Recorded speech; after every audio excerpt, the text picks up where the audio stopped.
मित्रांनो, आज 8 मार्च आणि 8 मार्च आपण जागतिक महिला दिन किंवा वुमेन्स डे म्हणून आपण साजरा करतो. पण मी जेव्हा फायनान्शियल अँगलने विचार करतो तर खरंच वुमन एम्पॉवरमेंट होत आहे का?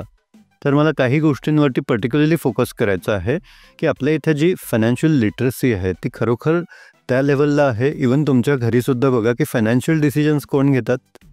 तुम्हाला आन्सर मिळालं असेल, हजबंड्स किंवा तुमचे वडील ते डिसिजन्स घेतात. मग आईंचा काय रोल असतो किंवा मदर्सचा काय रोल असतो, वुमेन्सचा काय रोल असतो? खूपच कमी.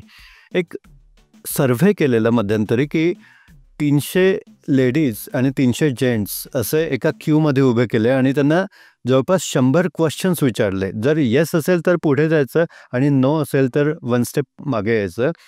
जवळपास 50 ते 100 क्वेश्चननंतर असं हे झालं की जेंट्स हे पुढे जात होते आणि जवळपास लास्ट स्टेजपर्यंत अशी वेळ आली की जेंट्स हे खूप पुढे चालले गेले आणि लेडीज जे होते ते तेवढ्याच मागे राहिल्यात.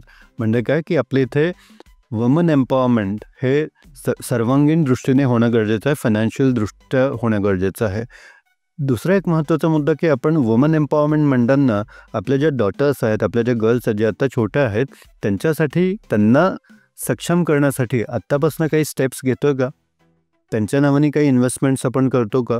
हे आत्तापासून सुरू करा. म्हणजे जेव्हा ते हायर एजला येईल किंवा आफ्टर मॅरेज त्या स्वतःच्या म्हणजे सेल्फ डिपेंडंट, नो डाऊट त्यांचे जॉब पण असतील, पण त्यासोबत त्यांचं स्वतःचं बल्की सेव्हिंगसुद्धा असेल. सो जॉब सुरू झाल्यापासून आपण त्यांना खर्चाकडे नेतोय, महागडे फोन घेऊन देतोय किंवा घ्यायला सांगतोय लोनवरती, ते पण की आपण त्यांना टुवर्ड्स सेव्हिंग इन्क्लिनेशन देतो. तर याबद्दल नक्कीच विचार व्हायला हवा.